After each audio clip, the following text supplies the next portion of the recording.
बिरोबाच्या नावानं नकाला पुढे घेऊन दिसत नाही कॅमेरा. अरे आता घ्या चला.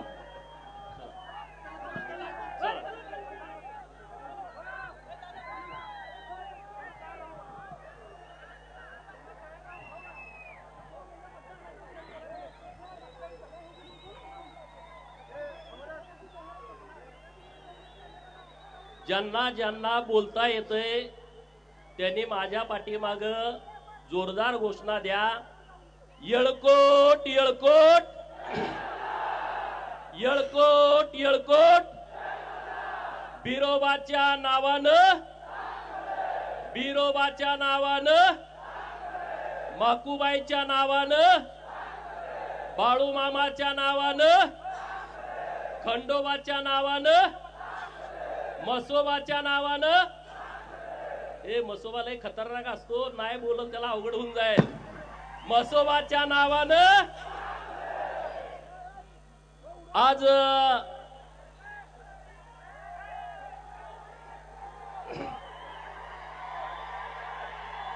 अरे त्यांच्या कानठेळ्या बसतील एवढा जर आवाज तुम्ही काढला तर.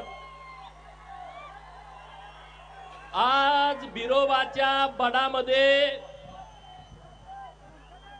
हिंदू बहुजनांचा दसरा मेळावा होतोय. तुम्ही म्हणणार गेल्या वर्षी बहुजनांचा मेळावा होता, ह्या वर्षी हिंदू बहुजनांचा कसा काय झाला. हा प्रश्न काही लोकांच्या मनात पडला असेल तर छत्रपती शिवाजी महाराजांनी जे हिंदू धर्मासाठी काम केलं, मोघल राजवटीच्या विरोधामध्ये काम केलं, जेव्हा जेव्हा या भारतामध्ये आक्रमण झाली, हिंदू मंदिरांची तोडफोड झाली, हिंदू मूर्त्यांची विटंबना झाली, तेव्हा माझ्या माय माऊलीनं पुण्यश्लोक अहिल्या देवीनं हिंदू मंदिराच्या जीर्णोद्धाराचं काम केलं, हिंदू धर्मावरती मायेचा पदर टाकला. आणि मग ज्या अहिल्या देवींचं रक्त माझ्या अंगात सळसळतंय, तुमच्या अंगात सळसळतंय, आपल्या सर्वांची जबाबदारी आहे हिंदू धर्माचं रक्षण करणं. आहे की नाही? सगळे हात वर करून सांगा, आहे की नाही? सगळे हात वर करून जोरदार सांगा, आहे की नाही? छत्रपती शिवाजी महाराजांच्या हिंदवी स्वराज्याची भगवी पताका छत्रपती शिवाजी महाराजांच्या पश्चात, धर्मवीर छत्रपती संभाजी महाराजांच्या पश्चात ज्यांनी खांद्यावरती घेतली त्या घराण्याचं नाव आहे सुभेदार मल्हारराव होळकर घराणा. आणि त्यामुळं इथून पुढं बिरोबाच्या बनामध्ये होणारा मेळावा हा हिंदू बहुजनांचा दसरा मेळावा असणार आहे. मित्रांनो, गेल्या 6 महिन्यामध्ये महाराष्ट्रामध्ये छत्रपती शिवाजी महाराजांच्या मूर्तीची विटंबना, पुणे जिल्ह्यामध्ये अन्नपूर्णा मातेच्या मंदिराची विटंबना, आपलं जे भवानीपूर आहे पूर्वीचं खानापूर, तिथं महादेवाच्या नंदीची शिंग कापणं, महादेवाच्या नंदीचं कान कापणं, हे अशा ज्या जिहादी प्रवृत्तीनं जे कृत्य चालू आहेत त्या सर्वांना आपल्याला उत्तर द्यायचं आहे. त्यांच्या विरोधामध्ये आपल्याला भूमिका घ्यायची आहे. मित्रांनो, दसरा मेळावा आहे. तुम्ही सगळे महाराष्ट्राच्या कानाकोपऱ्यातून इतक्या मोठ्या संख्येने इथं उपस्थित आहात. आता मी भाषण दिलं आणि तुम्ही गेला, परत पुढच्या वर्षी इथं आला, परत मी भाषण दिलं. यासाठी दसरा मेळावा नाही, ही पहिली गोष्ट ध्यानामध्ये ठेवा. तर दसरा मेळावा कशासाठी आहे? अरे आमच्या हृदयामध्ये बाळूमामांची शांतता आहे. आमच्या बहुजनांच्या हृदयामध्ये बाळूमामाची शांतता आहे आणि आमच्या डोक्यामध्ये खंडोबाची खंडात तलवार आहे. आमच्या डोक्यामध्ये खंडोबाची खंडात तलवार आहे आणि आमच्या बहुजनांच्या पोराच्या हातामध्ये महामानव विश्वरत्न डॉक्टर बाबासाहेब आंबेडकरांनी दिलेलं संविधान आहे. आणि या तिन्ही गोष्टीचा मिलाप करून आम्ही बहुजनांची पोरं पुढे जाणार आहे. मान्य आहे का तुम्हाला? मान्य आहे ना? हा देश संविधानावरती चालतो, हा देश कायद्यानं चालतो आणि त्यामुळं कायद्याची अंमलबजावणी करणं ही सरकारची जबाबदारी आहे आणि कायद्याचं पालन करणं ही आमच्या सर्व नागरिकांची जबाबदारी आहे। आणि म्हणून आम्ही बाबासाहेबांच्या संविधानानं जे नियम, जे अटी, जे कायदे आम्हाला दिलेले आहेत त्या कायद्याच्या प्रमाणे आम्ही चालतोय आणि इथून पुढे आम्ही चालणार आहोत। आज बिरोबाच्या बाणामध्ये आपला दसरा मेळाव्याच्या निमित्तानं तुम्ही सगळेजण आलाय, परंतु एक आम्ही बिरोबाच्या बाणाचा आराखडा आम्ही तयार केलाय। तो आराखडा आम्ही तुम्हाला एका मिनिटात दाखवणार आहे। आम्ही आतापर्यंत जवळपास 5 कोटी रुपये 14 ते 19च्या काळात, नंतर 3-3.5 कोटी रुपयाचा निधी आम्ही आणण्यामध्ये देवस्थान कमिटीच्या सोबत यशस्वी झालो आहे। परंतु आता इथून पुढे आम्ही बिरोबा बाणाचा एक आराखडा डेव्हलप केलाय। तो आराखडा तुम्हाला एका मिनिटात दाखवतो आणि मग मी माझं पुढचं भाषण करतो।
त्यामुळे आरेवाडीच्या बिरोबाचं डेव्हलपमेंट करणं ही आमची जबाबदारी आहे, हे आमचं कर्तव्य आहे। आणि राज्याचे लाडके मुख्यमंत्री माननीय देवाभाऊंच्याकडे माझी आरेवाडीतल्या समस्त बिरोबा भक्तांच्या वतीनं नम्रतेची विनंती आहे की हा आराखडा महाराष्ट्र राज्याच्या शिखर समितीच्या समोर आणून 160 कोटी रुपयाचा आराखडा एकाच वेळेस मंजूर करावा, ही मागणी आपली सगळी माननीय सरकारकडे आहे। आणि त्यामुळं नक्की आपण त्यामध्ये यशस्वी होऊ। आता तुम्हाला काय काय विषय वेगळे ऐकायचे असतील पण त्या विषयाकडे मी जास्त जाणार नाही।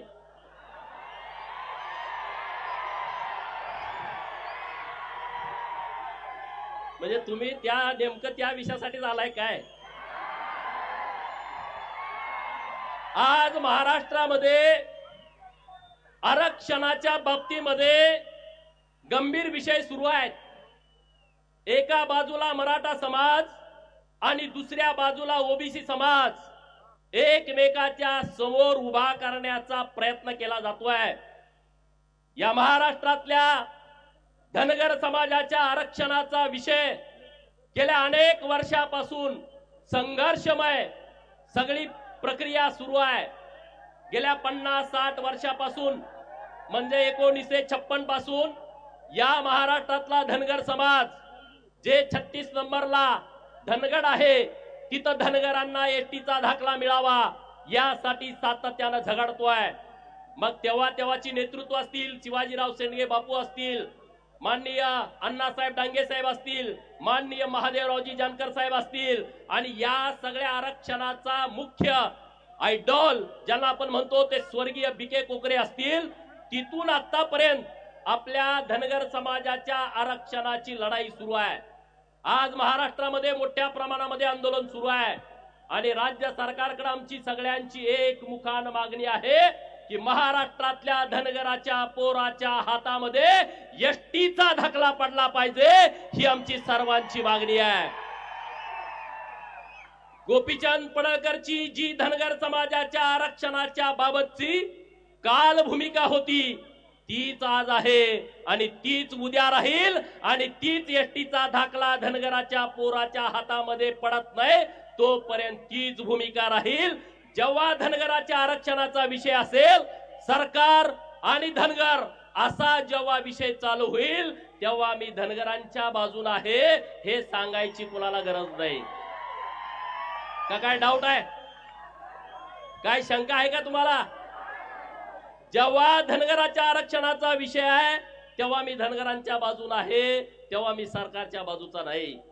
पण जेव्हा सरकार आणि विरोधकांचा विषय असेल तेव्हा हा गोपीचंद पडळकर सरकारच्या बाजूने छातीची ढाल करून उभा राहील.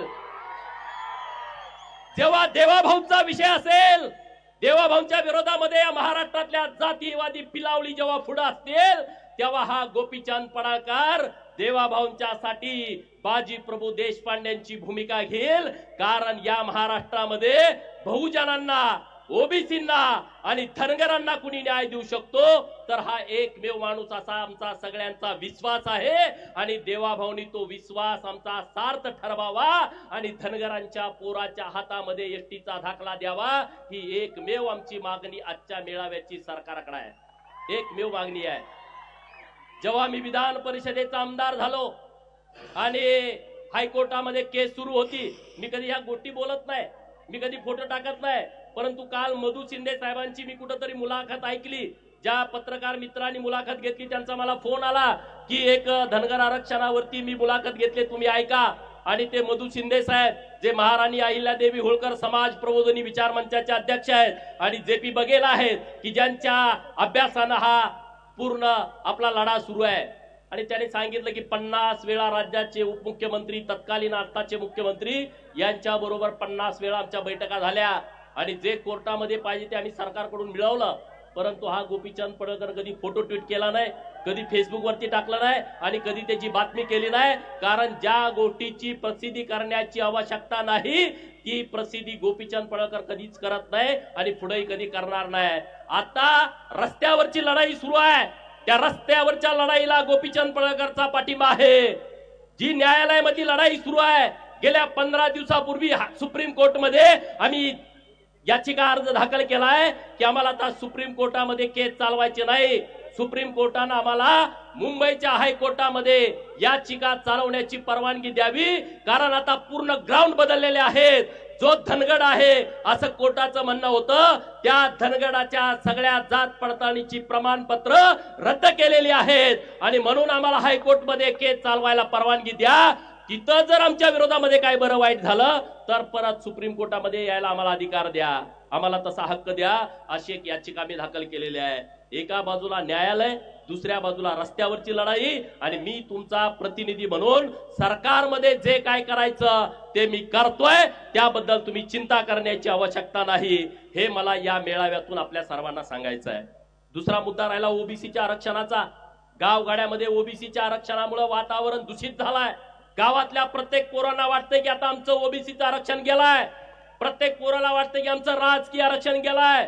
गावात एखादा सुताराचा, लोहाराचा, कुंभाराचा पोरगा गावचा सरपंच व्हायचा, नाभिकाचा पोरगा गावचा सरपंच व्हायचा. ते ओबीसीचं आरक्षण धोक्यात आलेलं आहे आणि ही गोष्ट खरी आहे.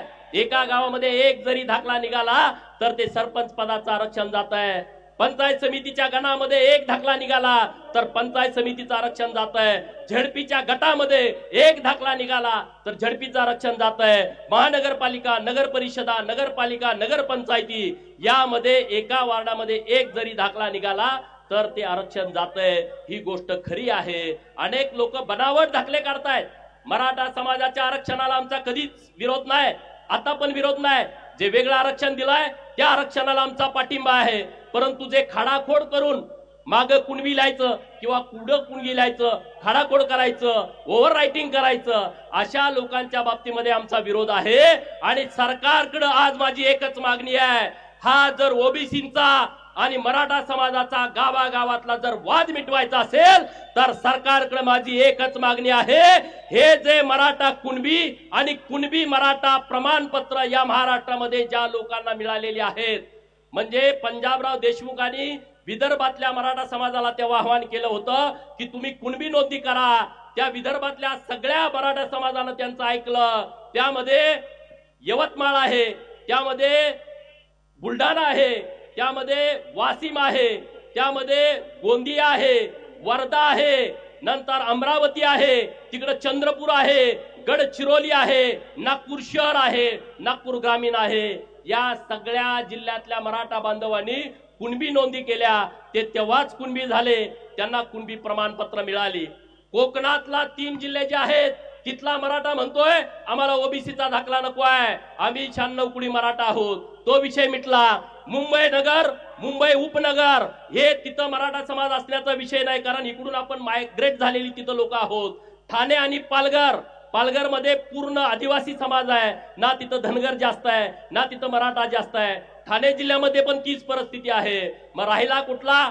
खानदेश मध्ये नंदुरबार जिल्ह्यामध्ये ना मराठा समाजाची संख्या जास्त आहे, ना धनगर समाजाची संख्या जास्त आहे, ना ओबीसीची संख्या जास्त आहे. तिथं आदिवासी बहुल हा नंदुरबार जिल्हा आहे.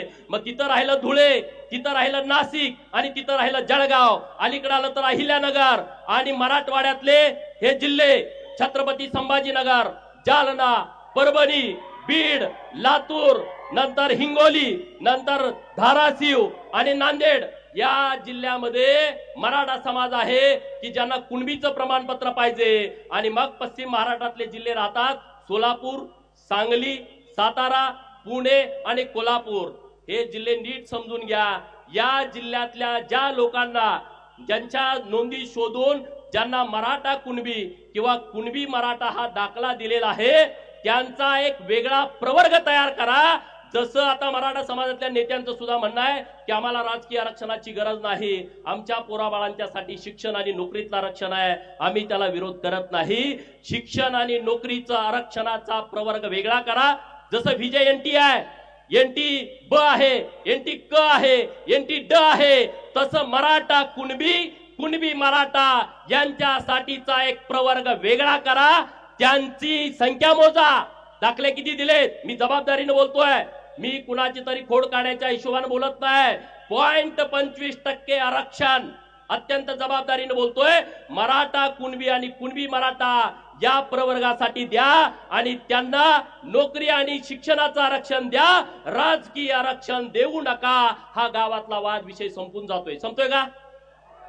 माझी जी भूमिका आहे ती तुम्हाला पटते का? म्हणजे आमचं आणि मराठा समाजाचं गावात भांडण नको आहे, आम्ही भांडण करू शकत नाही. अरे छत्रपती शिवाजी महाराजांच्या भगव्यासाठी लढणारे आम्ही मावळे आहोत. पंढरपूरच्या पांडुरंगाला जाणारा भगवा तो आमच्या वारकऱ्याच्या खांद्यावरती आहे. आळंदीच्या ज्ञानेश्वराला जाताना तो भगवा आमच्या खांद्यावरती आहे. आणि मग त्या भगव्यासाठी आम्ही झटणारी, लढणारी, संपणारी लोक आहोत. आम्ही वाद करणार नाही. हा एक प्रवर्ग वेगळा करा. बिहार मध्ये तसं आरक्षण आहे. पिछडा वर्ग, अति पिछडा वर्ग.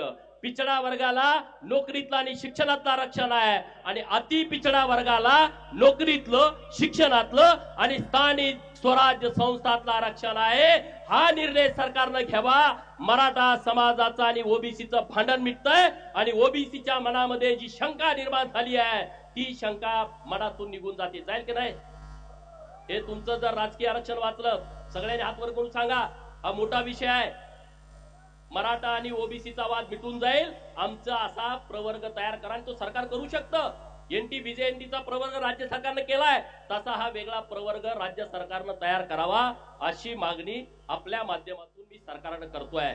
आज जिल्ह्यामधलं वातावरण तुम्ही बघताय, बरीच लोक माझ्या विरोधामध्ये भूमिका घेत आहेत.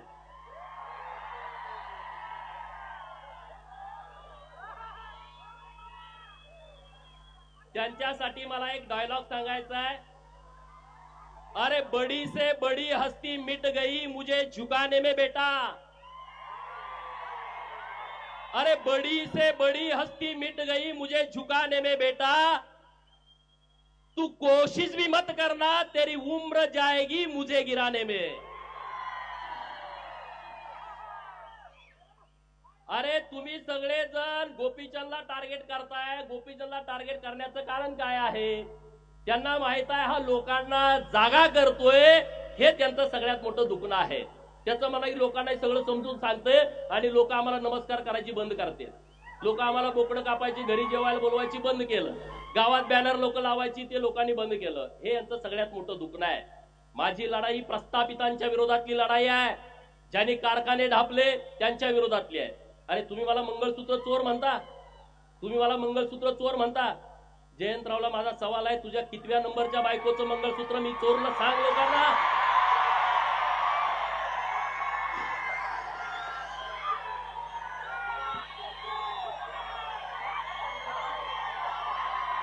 बरोबर ना?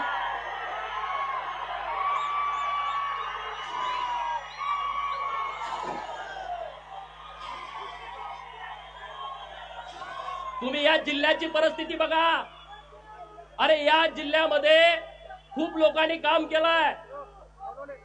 क्रांतिशील नाना पाटलांनी काम केलंय, एक स्मारक नाही. क्रांतीवीर नागनाथांना नाईकवडींनी काम केलं, एक स्मारक नाही. अण्णाभाऊ साठेंनी इतकी मोठी क्रांती केली, 1.5 दिवस शिकलेला माणूस वाळवा तालुक्यातला, कुठं स्मारक नाही. हे सगळं बघा. कर्मवीर भाऊराव पाटील जैन समाजाचा माणूस, आणि या महाराष्ट्रातल्या बहुजनांना मोफत शिक्षण मिळालं पाहिजे म्हणून त्यांनी स्वतःचं आयुष्य खपून घेतला. अरे कर्मवीर भाऊराव पाटलांच्या मुळे अख्खा महाराष्ट्र उभा आहे. परंतु या जिल्ह्यातल्या प्रस्थापितांना कर्मवीर भाऊराव पाटलांचं आयतवडे गावात सुद्धा स्मारक करावं वाटलं नाही. ही माझी भूमिका आहे. तुमचे कुणाकुणाचे घरातले लोक म्हणजेच जिल्हा म्हणजेच महाराष्ट्र या गोष्टी मी मानत नाही, पण त्याला वाटतं मी चुकीचं बोलतोय. म्हणे गोपीचंद पडळकरचे संस्कार खराब आहेत. जर प्रस्थापितांनो तुम्हाला वाटत असेल गोपीचंद पडळकरचे संस्कार खराब आहेत, याची मला फिकीर नाही आहे. तुम्हाला काही वाटू दे, त्याचं मला घेणं देणं नाही आहे.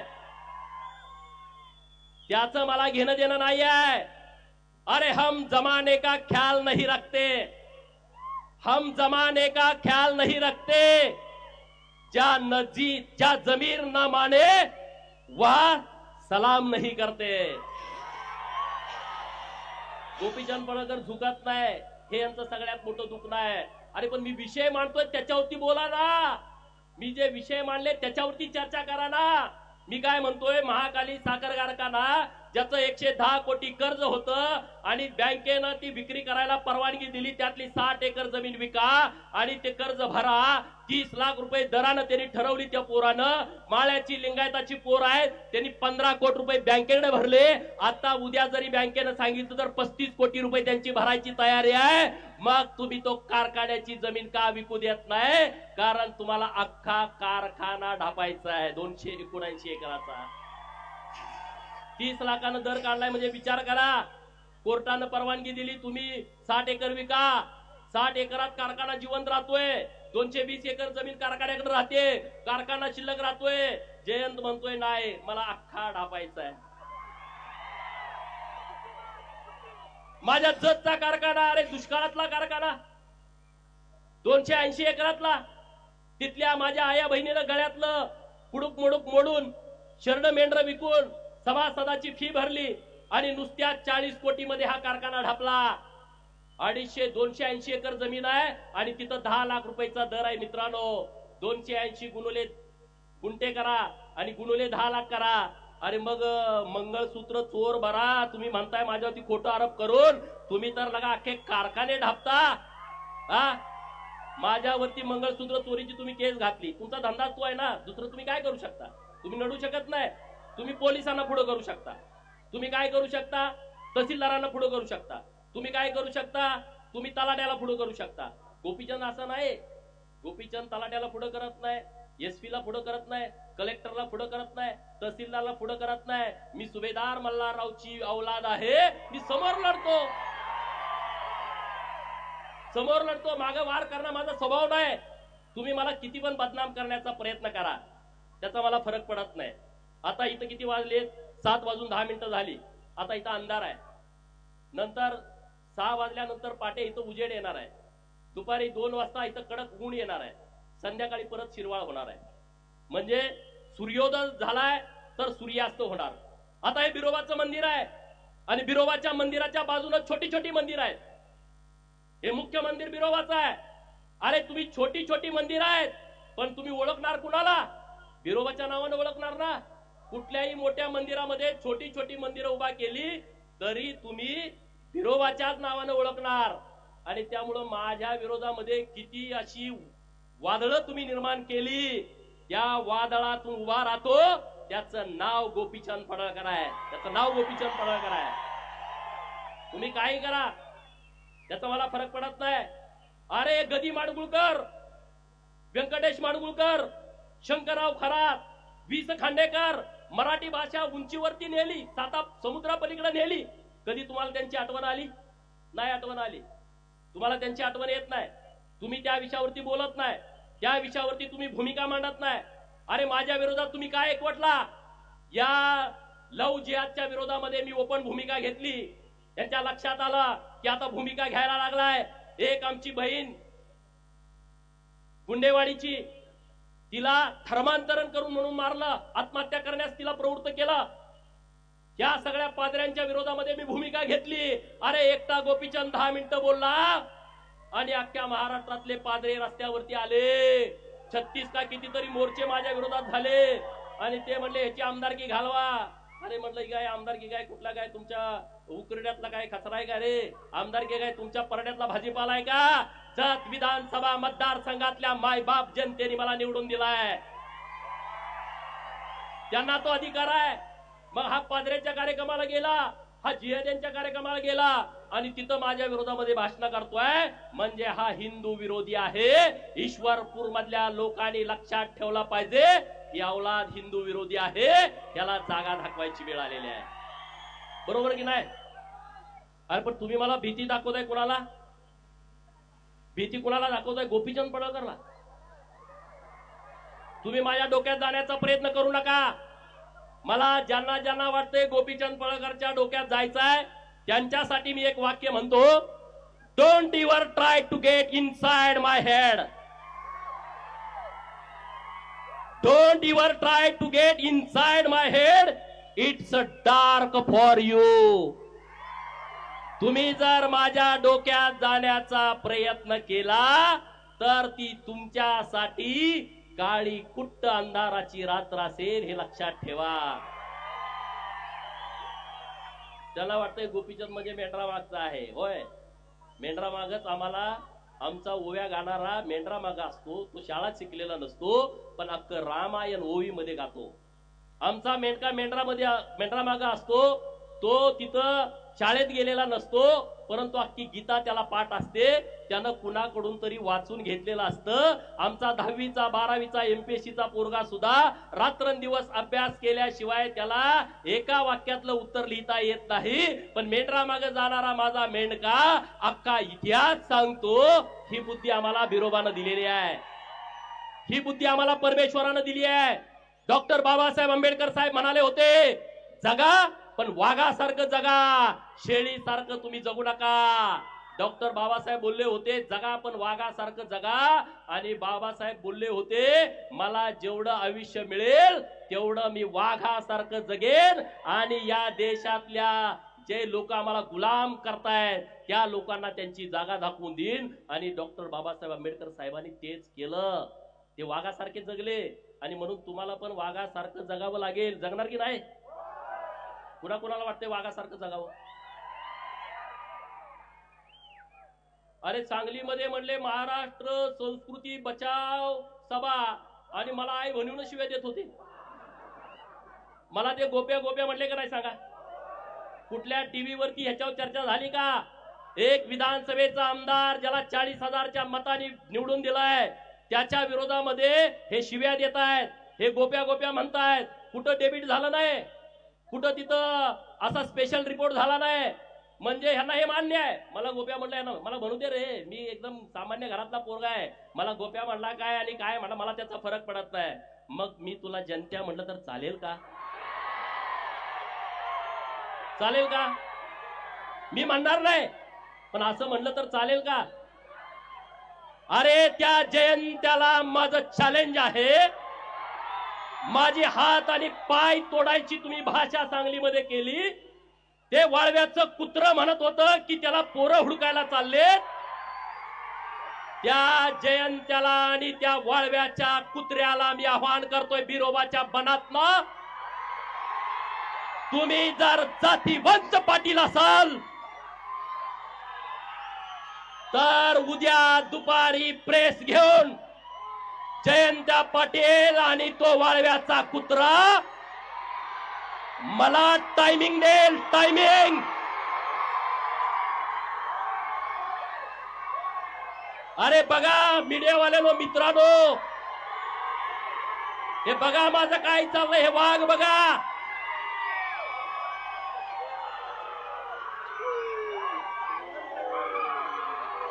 माझं वाक्य पुढचं ऐकून घ्या. जयंत्या आणि वाळव्याच्या कुत्र्यानं उद्या मुंबईमध्ये, सांगलीमध्ये प्रेस घ्यायची आणि त्यांनी सांगायचं गोपीचंद पडळकरला ईश्वरपूर मध्ये यायचं की वाळव्यात यायचं, दिनांक, वार आणि वेळ मला सांगा, मी तिथं येतो. बरोबर ना? माझ्याकडे पोरं यायची गरज नाही रे, ती तुमच्यात हिंमत नाही डरपोकानो. पण मी तुम्ही सांगाल तिथं येतो, हे मला तुम्हाला सांगायचं आहे. जायचं ना? जायचं का? मीडियावाल्यांना माझी विनंती आहे, त्याला सांगा असं गोपीचंदला बदनाम करून, भीती घालून गोपीचंद थांबणारा माणूस नाही आहे. गोपीचंद फकीर माणूस आहे ना, मला आगे ना पिछा. तुम्ही मला किती जरी बदनाम करण्याचा प्रयत्न केला तर मी घाबरत नसतो. अरे मेरे जैसा बनने की तुम छोड़ दो, अरे मेरे जैसा बनने की तुम छोड़ दो, क्योंकि शेर पैदा होते हैं, बनाने नहीं जाते. बरोबर ना? कुत्री अशी बोळक्याने येतात. मगाशी संदीप बाबा म्हणले ते शिकारी कुत्री नाही, ती गावठी कुत्री आहेत. आणि अशा गावठ्या कुत्र्यांना मी तुडवतच इथपर्यंत आलोय. अरे या महाराष्ट्रातल्या प्रस्थापितांच्या विरोधामध्ये मी भूमिका घेतो, ज्यांना मी लवत नाही, ज्यांना मी नमत नाही. त्या विधान भवनामध्ये पण गोंधळ झाला, सगळ्यांनी माझ्यावरती टीका. अरे पण एक फडतूस माणूस तिथं विधानसभेच्या आमदारांना एवढ्या गर्दीमध्ये वाकडं बोलतोय, वाईट वाईट बोलतोय, मग त्याच्या काय पाया पडायचं का? त्या तज्ञांनी त्याच्यावर मतच व्यक्त केलं नाही. हे महाराष्ट्रातले तज्ञ स्वतःला समजतात ना, घरात त्यांना बायका जेवायला देत नाहीत, पण ते तज्ञ असतात. ते म्हणे गोपीचंद पडळकरनं विधान भवनाची आबरू घाला. अरे मी आबरू वाचवली? एका आमदाराला कोणतर फडतूस माणूस ज्याचा पुढाऱ्यांना बाया पुरवायचा धंदा आहे, तो माणूस वाकडं बघत असेल. आणि मी आमदारकीला भेट नाही रे, अशी आमदारकीला मी भेट नाही. माझा जन्म मी मागे सांगितलं होतं, आमदार, खासदार आणि मंत्री होण्यासाठी झालाय, त्याच्यासाठी मी भेट नाही. त्याच्यासाठी मी काय असं करत नाही वेगळं काहीतरी प्रयत्न. अरे जतच्या लोकांनी मला सन्मानपूर्वक महाराष्ट्राच्या विधान भवनामध्ये पाठवलाय, जतच्या लोकांचं विरोबाच्या बनातनं मी जाहीर आभार व्यक्त करतो, जाहीर आभार व्यक्त करतो. कारण ही माझी शेवटची निवडणूक होती, ही निवडणूक माझी शेवटची होती. कारण मी 2009 विधानसभा, 2012 जिल्हा परिषद, 2014 विधानसभा, 2019 लोकसभा सांगली, 2019 बारामती विधानसभा आणि 2024 जत विधानसभा, 5 निवडणुका मी याच्या अगोदर लढलो होतो. आणि आता 6 निवडणुका झाल्या. लोकांना वाटते गोपीचंद पडळकरला लॉटरी लागली. अरे जरा अक्कल जरा चालवा, डोकं जरा चालवा. अशी लॉटरी सगळ्याला लागत असते ना, सगळे नेते झाले असते. या सगळ्या लोकांच्या मुळे ही लॉटरी लागली मला. ही सगळी महाराष्ट्रातली मायबाप जनता आहे ना, त्यांच्यामुळे मला लॉटरी लागली आहे. आणि म्हणून सर्व लोकांना माझी हात जोडून विनंती आहे की चिंता करण्याचं कारण नाही. आज सगळे जिल्ह्यातले माझ्या विरोधात जतलाच येते. दुसऱ्या तालुक्यात जाऊन बघा, दुसऱ्या तालुक्यात बैठक नाही, मीटिंग नाही. गोपीचंदची ताकद किती आहे बघा.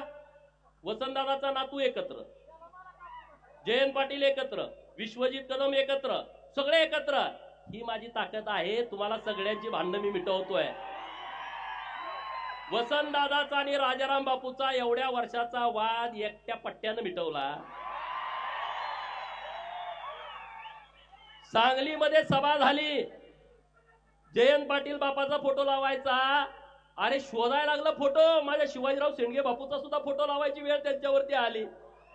नानासाहेब सगळ्यांचा फोटो व्यासपीठावरती, विलासराव शिंदेचा फोटो व्यासपीठावरती, पतंगराव साहेबांचा फोटो व्यासपीठावरती, वसंतदादांचा फोटो व्यासपीठावरती. सगळे हुडकून काढले, त्यांनी फोटो लावले. जयंतराव, ही ताकद गोपीचंदची आहे. सगळ्यांचे फोटो लावायला लागले. गोपीचंदला असं समजू नका आणि तुम्हाला काय करायचं ते करा, काय फरक पडत नाही मला. माझा काय बाप आमदार खासदार मंत्री नव्हता, त्यामुळे मला त्याची चिंता नाही. मला चिंता आहे तुमची, कारण एवढा जो अन्याय झालाय, अरे गुलाम केलं तुम्हाला गावामध्ये, गुलाम. साधं सरपंच व्हायला तुम्हाला संघर्ष करायला लावला, गावागावामध्ये झुंजवला, गावागावामध्ये भांडण लावली, आमदारकी आणि खासदारकीची कधी स्वप्न तुम्हाला बघू दिली नाहीत. तुम्हाला जास्तीत जास्त झडपी, जास्तीत जास्त पंचायत समिती, 1 वर्षाचा सभापती, 1 वर्षाचा जिल्हा परिषदचा अध्यक्ष, मग आयुष्यभर सांगायचं या समाजाचा अध्यक्ष केला, त्या समाजाचा अध्यक्ष केला. अरे धनगराचा अध्यक्ष झाला असेल, माळी समाजाचा अध्यक्ष झाला असेल, लिंगायत समाजाचा अध्यक्ष झाला असेल, मागासवर्गीय अध्यक्ष झाला असेल, अरे मग त्या छोट्या समाजाचा झडपीचा अध्यक्ष कधी होणार? सुताराचा, लोहाराचा, कुंभाराचा, नाभिकाचा अध्यक्ष कधी होणार? रामोशी समाजाचा पोरगा जिल्हा परिषदचा अध्यक्ष सभापती कधी होणार? आणि मग त्या पालातल्या राहणाऱ्या लोकांची तर अवस्था अत्यंत वाईट आहे, अत्यंत वाईट आहे. आणि म्हणून मी मागच्या दसरा मेळाव्यामध्ये भूमिका घेतली होती की तुम्हाला मोठ्या भावाची भूमिका घ्यायची आहे आणि गावगाड्यातल्या सगळ्या लोकांना बरोबर घेऊन चालायचं आहे. आणि म्हणून महाराष्ट्रातल्या प्रस्थापितांना वाटतंय जी ओबीसीची चळवळ सुरू आहे त्यामध्ये धनगर बाजूला पडला पाहिजे, आणि धनगर लढतोय, धनगर ताकदीने विरोध करतोय, ओबीसीतून तो बाजूला झाला तर ओबीसीची चळवळ मोकळी होईल आणि धनगरांच्या चळवळीला आमचा पाठिंबा आहे असं ते म्हणतायत. अरे कधी तुम्हाला आमचा पुळका आला मित्रांनो, कधी आला तुम्हाला पुळका? आणि म्हणून धनगरांच्या वरती 2 जबाबदारी आहेत. एक, धनगरांना एसटीचं आरक्षण मिळवण्यासाठी लढाई करणं, आणि दुसरं ओबीसीच्या आरक्षणाचं संरक्षण करणं. अशी दुहेरी जबाबदारी तुमच्यावरती आली आहे, दुहेरी जबाबदारी. आणि त्या जबाबदारीतून तुम्हाला पार पडायचं आहे. मला तुम्हाला आता विनंती करायची आहे, गावागावामध्ये जी पोरं शिकलेत, अधिकारी झालेत, त्यांच्या सत्काराचे कार्यक्रम ठरवा. परवा मी डपळापूरला गेलो, नंदीवाले समाजाची एक पोरगी पोलीस झाली, अख्ख्या समाजात आनंदाचं वातावरण. एक मुलगी पोलीस कॉन्स्टेबल झाली डपळापूर मधली, मला बोलवून घेतलं, अख्खा समाज गोळा झाला होता. मी मागच्या सभेमध्ये सांगितलं, नंदी बैलवाले समाजाचा पोरगा एक PSI झालाय, एक PSI. वैदू समाज, अरे तो औषधच द्यायचा पूर्वीपासून, अजून अधिकृत एक डॉक्टर त्यांचा झाला नाही. आणि महाराष्ट्रामध्ये एका घरात भाऊ SP, बहीण कलेक्टर, भावाची बायको प्रांत, बहिणीचा नवरा कमिशनर, एका घरात 4-4, 5-5, 6-6 लोक अधिकारी आहेत. पिवळ्या दिव्याच्या गाड्या त्यांच्या एका घरात आहेत, 5-5, 6-6. आणि असे समाज आहेत, शेकडो समाज. जबाबदारीनं बोलतोय, त्या समाजामध्ये आज मी तुमच्याशी बोलत असताना साधा पोलीस कॉन्स्टेबल नाही, आज मी तुमच्याशी बोलत असताना साधा BMS चा डॉक्टर नाही, साधा BHMS चा डॉक्टर नाही, एखादी नर्स नाही. असे शेकडो समाज या महाराष्ट्रामध्ये आहेत. आणि म्हणून आपली जबाबदारी आहे या समाजाच्या पाठीमागे उभा राहणं, त्यांना जी जमल ती मदत करणं, त्यांना शिक्षणासाठी मदत करणं, त्यांना जगण्यासाठी सहाय्य करणं, आर्थिक व्यवस्था करणं. जिथं कुठं हे शक्य आहे ते आपण करण्याची आवश्यकता आहे. आता दसरा झाला, 2 दिवसांनी होतोय, दिवाळी येते. माझी तुम्हाला सगळ्याला विनंती आहे, दिवाळीच्या 8 दिवसामध्ये आपल्या घरात जे बनवाल, आपल्या पोराला एक ड्रेस घेतला तर एक ड्रेस त्या पालातल्या पोराला घ्या आणि त्याला जाऊन एक ड्रेस द्या मित्रांनो. एक लाडूची भरणी घरामध्ये केली आहे, त्यातले 25% लाडू त्या पालातल्या पोराच्या घरी जाऊ द्या, डवऱ्याच्या गडसेच्या पोराच्या घरी जाऊ द्या, हेडव्याच्या पोराच्या त्या मुखामध्ये जाऊ द्या. जो डोंबारी आहे, जो घिसाडी आहे, जो तांबट आहे, जो कुडमुड्या जोशी आहे, जो पिंगळ जोशी आहे, मरियाचा गाडीवाला आहे, कडक लक्ष्मीवाला आहे, हे जे सगळे जे गरीब लोक आहेत ते आपले भाऊ आहेत रे. त्यांना कधी सर्टिफिकेट मिळालं नाही, त्यांना जातीचा दाखला मिळाला नाही, त्यांना आरक्षणाची लढाई काय त्यांना माहित नाही, त्यांना स्वतःचं राहायला घर नाही, घर बांधायचं म्हटलं तर जागा नाही. असे समूह आपल्या महाराष्ट्रामध्ये राहतात. आणि म्हणून त्या भटक्या विमुक्तांची जबाबदारी घेणं हे आपलं सगळ्यांचं कर्तव्य आहे. आणि म्हणून उद्या माझा वाढदिवस आहे, तो वाढदिवस आम्ही साजरा करत नाही. जो मराठवाड्यामध्ये पूर आला, जो सोलापूर जिल्ह्यामध्ये पूर आलाय, त्या पूरग्रस्तांच्यासाठी आज माझे मित्र शिवाजीराव डोंगरे साहेब आम्ही फारुखभाई यांच्या वतीनं 14-15 गाड्या मदत म्हणून आम्ही छोटीशी मदत तिकडे पाठवलेली आहे. उद्या परवा आम्ही आणि जमल ती मदत तिकडे पाठवणार आहे. तुम्हालाही जमल ते वाढदिवसाचा बॅनर लावू नका, जाहिरात देऊ नका, कुठं मला भेटायला येऊ नका, उद्या मी भेटणार नाही, उद्या तुम्ही येऊ नका, हार तुरे फेट्याला पैसे खर्च करू नका. ते सगळे पैसे तिकडे द्या. नसेल तर मुख्यमंत्री सहायता निधीसाठी ते पैसे तुम्ही द्याल ना. उद्या 1 तारीख आहे. चंद्रकांत दादांनी धमाका केलाय, तुमच्या लक्षात आला असेल. देवाभाऊंच्या नेतृत्वात चंद्रकांत दादांनी धमाका केलाय दादासाठी जरा. अरे अक्षरशः हगाटलंय ते, हगाटलंय. फोडाव सुरू आहेत, करू नका करू नका करू नका. चंद्रकांत दादांनी कुणी सांगितलं की बाबा नो तिकडे मराठवाड्यात पाऊस पडलाय, तुम्ही छोटी करा. म्हणजे छोटी उद्या सगळे ताकदीनं सांगलीमध्ये या, एकदा हे बाजा वाजवून टाकू. म्हणून मी जास्त इथं बोललो नाही. उद्या सांगलीला कोण कोण येणार आहे? अरे एवढे आल्यावर तिथं जागा पण पुरायची नाही. कारण गोपीचंदला बदनाम केलं तर बहुजनांची चळवळ बदनाम होईल. बऱ्याच लोकांना त्यांनी हाताशी धरलाय, पण माझ्या विरोधात बोलायचं धाडस होईना. बोललं का पोरं चुकून काढतात म्हणून बोलू नये.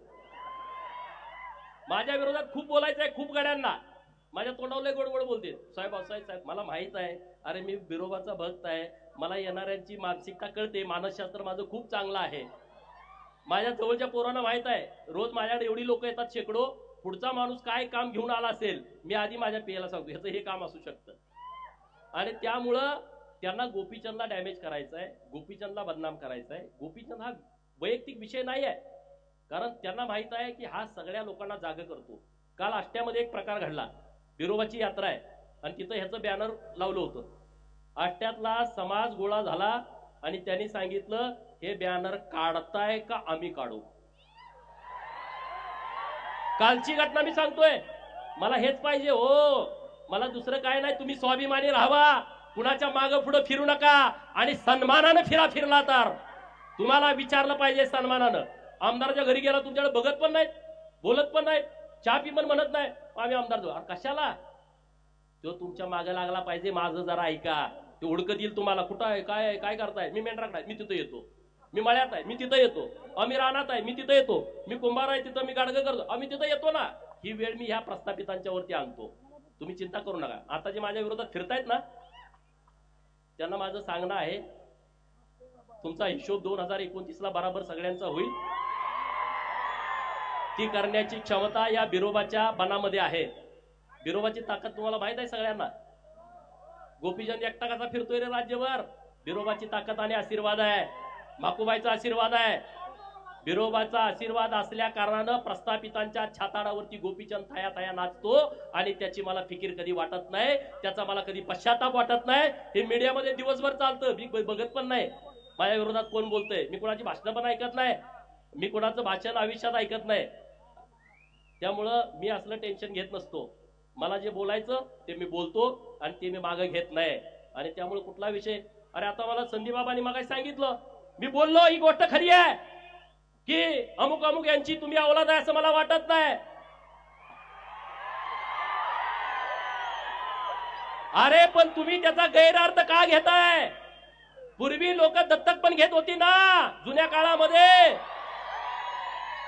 मला वाटलं त्यांच्यासारखा हा नाही, म्हणजे ह्याला काय दत्तक वगैरे घेतला का? पहिली भांड्यावर बिंड्यावर द्यायची माणसं माहिती आहे तुम्हाला? आपल्या घरात आई आजी सांगते ह्याला भांड्यावरती घेतलाय, अमुक केलंय तमुक केलंय, तो ह्यांच्या मागे फिरत फिरत आला होता म्हणून आम्ही घेतलाय. आपल्या गावात कितीतरी अशा स्टोर आहेत. गावात हे तुला कुणी काढलाय सहज म्हणतात की माणसं, म्हणतात की नाही, हे तू कुणाची औलाद आहे रे, तुला काय असं करतो? सहज गावात बसल्यावर दिवसातनं 1000 वेळा लोक बोलतात, 1000 वेळा. मी एकदा बोललो का असं रान तापतंय महाराष्ट्रामध्ये, म्हणे ह्याची संस्कृती खराब आहे. अरे जो बिरोबाचा भक्त आहे त्याची संस्कृती खराब असू शकत नाही. जो अहिल्यादेवीचा वारस आहे तो महाराष्ट्रातला कुठला पोरगा खराब असू शकत नाही. तुमच्या नांग्या ठेचतोय म्हणून मी खराब आहे आणि तुमच्या नांग्या मला ठेचायच्याच आहेत. आता ज्यांचा आरक्षणाचा लय कळवळ आलाय, जे ते उठतोय म्हणतोय धनगर आरक्षणाला आमचा पाठिंबा आहे, धनगर आरक्षणाला आमचा पाठिंबा आहे. तुमच्या बापाचं पत्र एक घेऊन द्या की रे, देवाभाऊकडे नेऊन द्या की आमचा धनगरांचा पाठिंबा. इकडे धनगरांचं आंदोलन चालू झालं, तिकडे त्याच दिवशी आदिवासी कसं काय आंदोलन करतात रे? कोण आहे त्यांच्या मागं? कोण आहे त्यांच्या मागं? इकडं आंदोलन सुरू झालं, तिकडे ते 5-25 गोळा झाले. धनगरांना घुसू देणार नाही. कोण करतंय? कुणाच्या जवळची ही माणसं आहेत? आणि इकडे तुम्ही आम्हाला सांगता का रे आरक्षणाचं? धनगर आरक्षण मिळवण्यासाठी धनगर सक्षम आहे आणि तो मिळवेल. ना उमेद होऊ नका, नाराज होऊ नका. अनेक अडचणी आहेत त्यामध्ये, ज्या गोष्टी उघड बोलता येत नाहीत, परंतु जे संविधानानं आहे ते मिळवल्याशिवाय या महाराष्ट्रातला धनगर शांत बसणार नाही. आणि ते करत असताना ओबीसीच्या चळवळीला पाठबळ देईल. मराठा समाजाच्या विरोधामध्ये आमची भूमिका नाही, ही काळ्या दगडावरची पांढरी रेग आहे. परंतु कायदा मोडून चुकीच्या पद्धतीनं जर कोणी करत असेल तर त्या गोष्टीला आमचा विरोध आहे, हे आमचं सगळं जग जाहीर आहे. त्यामुळं कुणी असा विरोध करण्याच्या भानगडीमध्ये आम्ही नाही आणि त्यामुळे त्याचा कोणी विचार करू नये. परंतु मी जी सरकारकडे अत्यंत जबाबदारीनं मागणी केलेली आहे, हा जर तुम्ही प्रवर्ग वेगळा केला तर मराठा समाजाच्या मुलांना शिक्षण आणि नोकरीतलं आरक्षण मिळेल आणि आमच्या ओबीसीचं गावगाड्यातलं, स्थानिक स्वराज्य संस्थेचं, ग्रामपंचायत, पंचायत समिती, जिल्हा परिषद, नगरपंचायत, नगरपालिका, नगर परिषदा आणि महानगरपालिकेतलं आरक्षण आणि किंवा सहकारी संस्थांमधलं आरक्षण आमचं धोक्यात येणार नाही. आम्ही पूर्ण ताकदीनं असं केल्याच्या नंतर सरकार बरोबर राहू. ओबीसीच्या बाबत अनेक सरकारनं निर्णय घेतलेत, याची आम्हाला जाणीव आहे.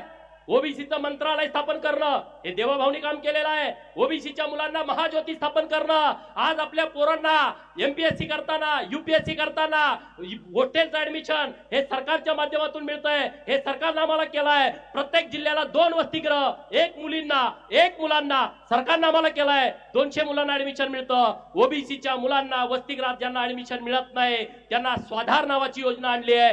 तालुक्याला गेला तर 38,000, जिल्ह्याला गेला तर 43,000, विभागीय कार्यालयाच्या ठिकाणी गेला तर 51,000 आणि मुंबई, नवी मुंबई, ठाणे, पुणे, पिंपरी चिंचवड आणि नागपूर या मेट्रो सिटी मध्ये गेला तर आपल्या पोराला 61,000 रुपये मिळतात. ते ओबीसीच्या पण पोराला मिळतात आणि धनगरांच्या पोरांना मिळतात. 600 ओबीसीची मुलं, 600 धनगरांची मुलं. एक ना अनेक योजना सरकारच्या माध्यमातून चालू आहेत.